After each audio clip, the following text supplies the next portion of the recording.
बिजली अपना कब्जा जमा रहे हैं। हमारा टैक्स जाता है, उसके बाद बिजली पानी का टोटल टैक्स हम देते हैं।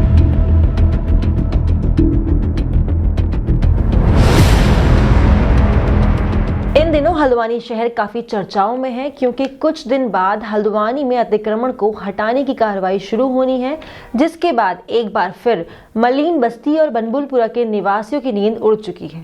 हर किसी को अपने आशियाने उजड़ने को लेकर चिंता सता रही है। हाई कोर्ट के फैसले के बाद अब सभी की निगाहें सुप्रीम कोर्ट के फैसले पर हैं, लेकिन प्रशासन ने अपनी पूरी तैयारियां पहले ही कर ली है। रेलवे के अधिकारियों ने रेलवे अतिक्रमण क्षेत्र का ड्रोन के माध्यम से सर्वे भी किया है और साथ ही फोर्स के रुकने का पूरा इंतजाम भी किया गया है। आइए सुनते हैं इस अतिक्रमण को लेकर बुजुर्गों से बच्चों तक की जुबान।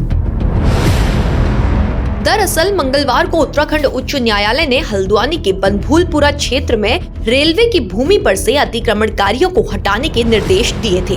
अतिक्रमणकारियों को 1 हफ्ते में नोटिस जारी कर हटाने को कहा गया।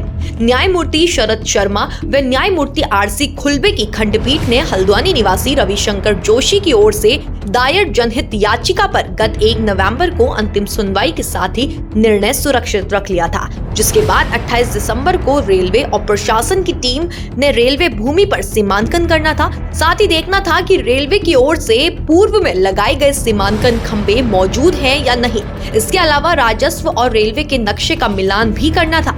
इसकी सूचना मिलते ही लोग विरोध की तैयारियों में जुट गए थे। हालांकि इसकी तैयारी सोमवार रात को हुई बैठक में कर ली गई थी कि शांतिपूर्ण तरीके से विरोध किया जाएगा। बुधवार को सीमांकन के लिए प्रशासन की टीम के पहुंचने से पहले ही बनभूलपुरा के लोग सुबह 8 बजे से बनभूलपुरा चौकी पहुंचना शुरू हो गए। कुछ ही देर में करीब 25,000 लोग सड़कों पर बैठ गए। उनके साथ महिलाएं और स्कूली बच्चे भी थे। इसी बीच विधायक सुमित हृदयेश समेत कई राजनीतिक सामाजिक संगठनों के पदाधिकारियों ने मौके पर पहुंचकर आंदोलन का समर्थन किया। विरोध की सूचना पर जिला प्रशासन और पुलिस के अधिकारी मौके पर पहुंचे। उन्होंने लोगों को समझाने का प्रयास किया, लेकिन वह नहीं माने। लोग अधिक और पुलिस फोर्स कम होने के कारण जिला प्रशासन और रेलवे ने तय किया कि अतिक्रमण ढहाने के दौरान ही सीमांकन किया जाएगा। इससे पहले प्रशासन और रेलवे के अधिकारियों की बैठक एडीएम अशोक जोशी की अध्यक्षता में हल्द्वानी रेलवे स्टेशन पर हुई थी। बैठक में एडीएम मनीष कुमार ने राजस्व विभाग के नक्शे से रेलवे का नक्शा मिलाया। इसी बीच तय किया गया कि 10 जनवरी को अतिक्रमण तोड़ा जाएगा। उसी दिन नपाई की जाएगी। शाम करीब 3:35 पर लोगों ने मुख्यमंत्री के नाम संबोधित ज्ञापन एडीएम अशोक जोशी को सौंपा, जिसके बाद बनभूलपुरा क्षेत्र में रेलवे के अधिकारियों ने ड्रोन के माध्यम से सर्वे किया है। सर्वे के दौरान बनभूलपुरा क्षेत्र में ड्रोन उड़ाया गया और पूरे क्षेत्र की वीडियो रिकॉर्डिंग की गई। ड्रोन के माध्यम से यह देखा गया कि कहां तक अतिक्रमण टूटना है और इसके दायरे में कितने कच्चे और पक्के भवन आ रहे हैं, और 2 दिन में इसकी रिपोर्ट प्रशासन को सौंपी जाएगी।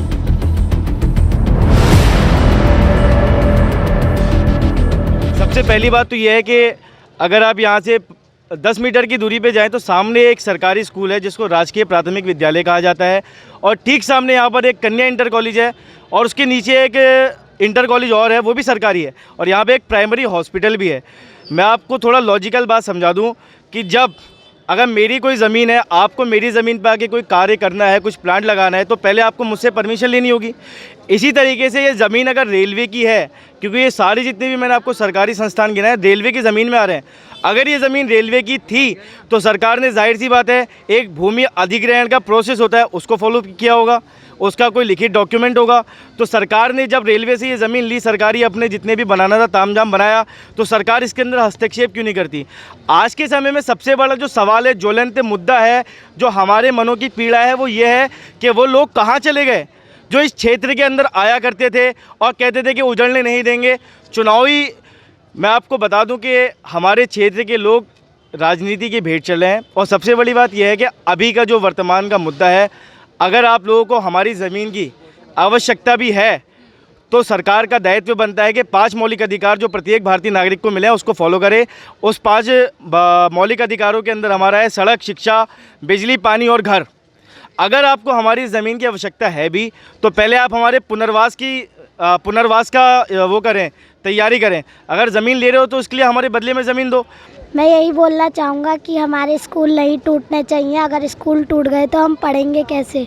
हमें शिक्षा कैसे मिलेगी, हमारा फ्यूचर बर्बाद हो जाएगा। सरकार कहती है कि बेटी बचाओ बेटी पढ़ाओ। जब बच्चों के घर ही नहीं बचेंगे और स्कूल ही नहीं बचेंगे तो हम कहाँ रहेंगे और कहाँ पढ़ेंगे। और सबसे बड़ी बात है 2007 में जब सीमांकन हुआ था इन्होंने रेलवे विभाग ने, तो 6 एकड़ ज़मीन बताई थी, उसमें 870 मकान आ रहे थे जो ढोला बस्ती गफुर बस्ती किनारे से। अब आज ये उसी जगह कह रहे हैं इस तरीके से जो है वो भी गलत है, बिल्कुल किसी तरह की कोई जो इनकी बात जो है गैर जिम्मेदाराना है। अच्छा, सबसे बड़ी बात है सरकारी स्कूल यहाँ पर 4 हैं, अस्पताल है नीचे, यहाँ पे सरकारी अस्पताल है, सरकारी स्कूल है, ट्यूबवेल है। तो एक तरीके से सारा अगर सरकार मान लीजिए ये सरकारी अस्पताल बनाए या सरकारी स्कूल है तो इनके पास तो कुछ कागज़ होंगे, इनके पास तो वैसे देख के बनाएगी नहीं, रेलवे की भूमि में हम बना तो सारा मामला समथिंग है ये। सरकार को क्या मिलेगा, हमें उजाड़ के, अरे हमारे दिलों की हाँ खाली नहीं जाएगी। रातों दिन हम बैठे हैं वहाँ पे दुआएं मांग रहे हैं हर जगह कि अल्लाह हमारी सर की मंडैया बचा ले, लेकिन सरकार हमारी बिल्कुल नहीं सुन रही है। हमें बिल्कुल हमारी तरफ से हो रही है। अरे हमारे ऊपर बम का गोला छोड़ो, हम सब मर जाएंगे और चैन हो जाएगा उन्हें। बस ये हो जाए कि ना हम होंगे ना हम कुछ करेंगे, हम कुछ नहीं करेंगे, हम चले जाएंगे। और ना हमारी लड़ाई है ना झगड़ा है सरकार से, ना हमारे रेलवे से, मगर रेलवे हमारे साथ में कुछ तो करे। ये वही कि हमें बिल्कुल उजाड़ देंगे, जो हमारे घरों की छतें बिल्कुल उजाड़ देंगे। मैं सभी अपनी माँ बहनों को यहाँ पर ये मैसेज देना चाहता हूँ जो मेरे बुजुर्ग, मेरे भाई, छोटे बच्चे हैं, मेरे बुजुर्ग, मेरे बच्चे, मेरे भाई जो भी हैं, मैं उनसे कहता हूँ मस्जिद आबाद करो, जाओ नमाज़ें पढ़ो और परवरदिगार के आगे गिड़गिड़ाओ एक मेरे मौला कि जो तूने परेशानी हमारे ऊपर डाली है इस परेशाानी को अपने हबीब के सत्य में दूर कर दे। मुझे यकीन है इंशाल्लाह मेरी माँ बहनें अपने घर से नमाज़ें पढ़ेंगी, दुआएं मांगेंगी और मेरे भाई बुजुर्ग नौजवान बच्चे मस्जिद को जाके आबाद करेंगे, दुआ मांगेंगे वहाँ पर जाके। तो मुझे यकीन है, मेरे कौम को पूरी यकीन है कि अपने हबीब के सत्य में ये दुआ कबूल होगी, किसी की कोई छत नहीं उजड़ेगी। जो भी हल है वो बढ़िया ही हमारे सामने आगा, हम उसमें जो कामयाब होंगे ये मुझे पूरी होगी। विरोध करता हूँ कि मतलब हम विरोध कि मैं ये चाहता हूँ कि इन लोगों को जो बेघर करा जा रहा है, मोदी जी ने जो ये कहा था कि मतलब हम अच्छे दिन आ जाएंगे, अच्छे दिन आ जाएंगे, हमारे लोगों के लिए बुरे दिन आए हैं। ये बताइए मोदी जी ये क्या कर रहे हैं। मोदी जी को आपको देखना चाहिए कि यहाँ पर 10,000 आदमी 50,000 आदमी का मसला है और क्या करेंगे, यहाँ के लोग कहाँ जाएंगे, इतने छोटे छोटे बच्चे हैं, क्या करेंगे बताइए। मोदी जी आप यहाँ आइए और हमें बताइए कि हम क्या करें, कहाँ जाएंगे हम अपने बच्चों को लेके, बताइए। हाई कोर्ट को जो बताया गया 4300 मकान बताया गया, 4300 मकान हाई कोर्ट को क्यों बताया गया। पहले तो आप ये क्लियर करवाइए कि लड़ाई जो है 29 एकड़ की है या 78 एकड़ की। आप 78 एकड़ की लड़ाई लड़ेंगे तो 4300 मकान नहीं आएंगे। जो 78 एकड़ स्क्वायर फीट कितना होता है हमें सबको पता है, ठीक है ना। अब ये लड़ाई आ गई 29 एकड़ की, चलिए ऐसे मान लीजिए आप ये अभी लड़ाई जो है 29 एकड़ की, 29 एकड़ की लड़ाई जो है ये किस बूथ पे 4300 मकान गिने गए ये पता कितने करी काउंटिंग ये हमें बताइए। हम यहाँ के वासी, हम 9000 मकानों से ऊपर की तो दावेदारी खुद कर रहा हूँ मैं। 9000 मकान जितना एरिया इन्होंने करा है कल जिसके लिए हम रुके धरने में बैठे, उस एरिया के 9000 मकान की काउंटिंग मैं करवाऊँगा और परिवार 15,000 मैं गिनवाऊँगा और 70,000 पब्लिक मैं गिनवाऊँगा। आप चलो तो कुछ करो तो। आपने तो एक फैसला रख दिया। अभी ये अमर उजाला बताओ कितनी शर्मसार बात है कि 10 जनवरी को इनने जेसीबी चलाने का ऑर्डर। अभी हमारी सुनवाई सुप्रीम कोर्ट है ना, अभी 5 जजों में है। अभी 2 ने फैसला सुनाया, हाई कोर्ट में 2 बैठे, उन्होंने 2 ने सुना दिया। अभी 5 जजों में कार्रवाई होगी। 3 तारीख का हमें वक्त मिला है तो 10 तारीख लिखनी नहीं चाहिए थी, समझे ना। इनने गलत लिखा, इसका विरोध हम इसलिए कर रहे हैं। और दूसरी है कि इसमें भाजपा अपना बहुत वो कर रही है सपोर्ट। 2021 से पहले मोदी जी हल्द्वानी आए नहीं थे तो 2021 से पहले ये 29 एकड़ की लड़ाई थी और 2021 के बाद ये 78 एकड़ की लड़ाई हो चुकी है। इसमें भाजपा क्यों, उसका कारण ये है कि सुमित हृदय यहाँ से विधायक बन गए और हमें 2000 करोड़ रुपए ठुकरा दिए भाजपा के, समझे ना। कि हमने एक तरफा वोट इधर के बंदों ने जहाँ तक की पट्टी लिखी है वहाँ तक के लोगों ने 29,000 वोट एक तरफा कांग्रेस को डाल दिया। वो बात मोदी जी को लग गई हमारी पूरी। इसमें मोदी जी हो गए इन्वॉल्व। मैं क्लियर बात कहना चाहता हूँ कि इसमें मोदी जी हो गए इन्वॉल्व। और मोदी जी से हमारा ये अनुरोध है कि मोदी जी आप इसमें अगर इन्वॉल्व ना होंगे तो रेलवे कभी नहीं जीत सकती। क्यों, ये हक की लड़ाई है, ये हमारा अपना हक है। रेलवे के बाद 1959 के नक्शे से लड़ाई लड़ रही है। हमारे यहाँ पर लोगों की ऐसी ऐसी पीढ़ी रह गई, जैसे कि मेरे घर में खुद के कागज जहाँ मैं रहता हूँ, मेरे दादा के बाप के कागज है वहाँ पे लगे हुए। उस घर में मेरे दादा के बाप यानी 70 साल पुराने कागज मेरे पास हैं। हमें आज़ादी मिले हुए 75 साल हो रहे हैं। हाँ बताइए। बक्से हैं, पैदाइश है इनकी है और हमारे दादा की भी है, इनकी पैदाइश है। हम काफी सालों से हैं यहाँ पर और जब ये बिजली का और ये पानी बिजली जब यहाँ पर दी गई थी तो मैडम काफ़ी साल हो चुके हैं, नगर निगम ने भी और पानी की बिजली भी दी गई है और सभी कुछ सारी सुविधा यहाँ पर दी गई है। बनभूलपुरा काफ़ी सरकारी स्कूल खुले हुए हैं, यहाँ पर कॉलेज खुले हुए हैं यहाँ पर, तो ये हमें सारी चीज़ों की सुविधा क्यों दी गई थी जब ये रेलवे की जगह थी? तो ये देना ही नहीं चाहिए था ना इन लोगों को।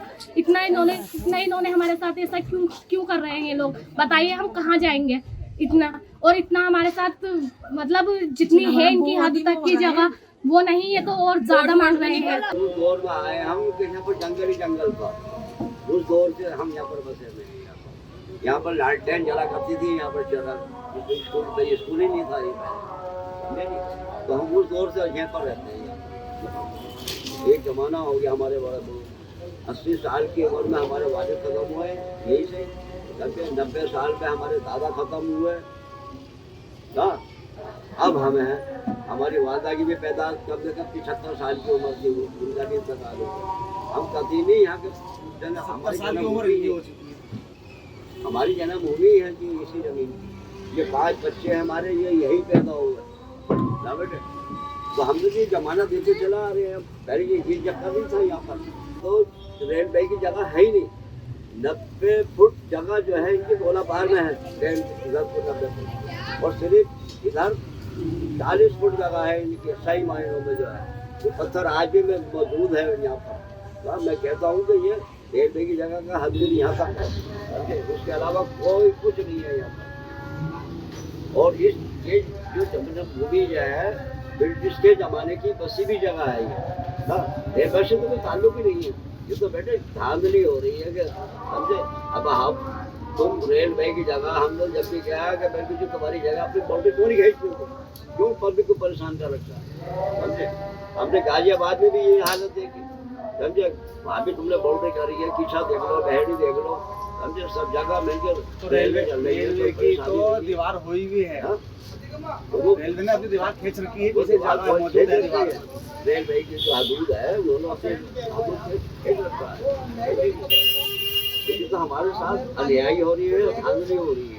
ये हमारे साथ नाइंसाफी हो रही है बिल्कुल, क्योंकि रेलवे की ज़मीन है नहीं। इन्होंने 1884 में अपनी पटरी डाली थी, तो इनकी फिर 1924 में बह गई, तो इन्होंने उधर से हटा के फिर इधर डाली। जो अभी ये स्लेटर हाउस बना है, स्लेटर हाउस के उधर और बाईपास के बीच में पटरी चलती थी इनकी 1884 में जब इन्होंने डाली थी। उसके बाद इन्होंने 1924 में जब इनकी पटरी बही तो इन्होंने 1924 में फिर इधर डाली है। अब ये फिर कह रहे हैं कि इधर को भी हमारी ज़मीन है। अब जब हम यहाँ रह रहे हैं तो इनकी ज़मीन कहाँ से? इनको तो अपनी 1884 का नक्शा दिखाना चाहिए ना हाई कोर्ट को कि हमारी ज़मीन ये है। हमें इतना प्रेडाइट कर रहे हैं, इतना डरा रहे हैं, हम लोग कहाँ जाएंगे? अब रोडों पे मरे या घर में मरे, ये हमारे आके घर पे तोड़े या कुछ करें, हम घर के अंदर से नहीं निकलेंगे। हम तो अपने घर के अंदर ही रहेंगे, क्योंकि ये संपत्ति हमारी है और सरकार ने हमें हर सुविधा यहाँ पर दे रखी है। हम यहाँ पर बराबर टैक्स दे रहे हैं, पानी का, बिजली का, हाउस टैक्स हम दे रहे हैं, सीवर का टैक्स हम दे रहे हैं। हमारे यहाँ सीवर बिछी हुई है सब जगह। अभी जब ये संपत्ति हमारी नहीं है, नगर निगम की नहीं है, सरकार की नहीं है, तो हमें सुविधा क्यों दे रखी थी यहाँ पर अभी तक? ये तो हमारे साथ सरासर नाइंसाफी हुई ना। इसलिए आप लोगों का, मीडिया का भी हमें योगदान चाहिए। आप भी थोड़ा छानबीन करके जरा बताएं सरकार को कि 1884 में इन्होंने पटरी कहाँ डाली थी अपनी, और 1924 में इनकी बेई थी, तो इन्होंने फिर उसके बाद कहाँ डाली? मेरा लगभग घर कम से कम यहाँ पर 70+ से ऊपर हो चुका है, जो कि इस एरिया में आता है, जो कि यहाँ की गवर्नमेंट बोलती है कि वो रेलवे के अतिक्रमण में आता है, बट ऐसा नहीं है। अगर रेलवे के अतिक्रमण में आता है तो यहाँ पर बहुत सारे निजी गवर्नमेंट स्कूल्स भी हैं, पानी के टैंक्स भी हैं, बोरिंग्स भी हैं। अगर ऐसा है तो सरकार ने इन चीज़ों के लिए यहाँ पे फंडिंग क्यों करी? क्योंकि ये आम जनता तो नहीं करेगी ना फंडिंग कि गवर्नमेंट स्कूल खोले या फिर पानी की टंकी बनाए अपने लिए, तो वो गवर्नमेंट ही करती है। अगर ऐसा है तो गवर्नमेंट ने इसको रेलवे के अतिक्रमण में क्यों डाला गया? जिस तरह से हाई कोर्ट ने फैसला सुनाया है उसका हम सम्मान करते हैं। उच्च न्यायालय से भी हम लोग यहाँ के लोग गए हैं, सुप्रीम कोर्ट, वहाँ पे हमने याचिका दायर भी करी है। हमने PLFI जो दायर करी है उसमें जो है हमें स्टे मिलेगा, हमें उम्मीद है कि हमें वहाँ से स्टे मिले। और जो कि कोर्ट की एक तरफ़ा सुनवाई हुई है मैम, 2 तरफ़ा अभी कोई सुनवाई नहीं हुई है, क्योंकि यहाँ के जो लोग हैं उनके बारे में दूसरी जगह रहने के लिए कोई विचार नहीं करा गया है। गवर्नमेंट ने मतलब एक तरह से एक साफ साफ दायरे में ये बोल दिया है कि यहाँ से इन लोगों को हटाओ। अगर एक ही लाठी से अगर सबको उजाड़ देंगे तो हम लोग कहाँ जाएंगे।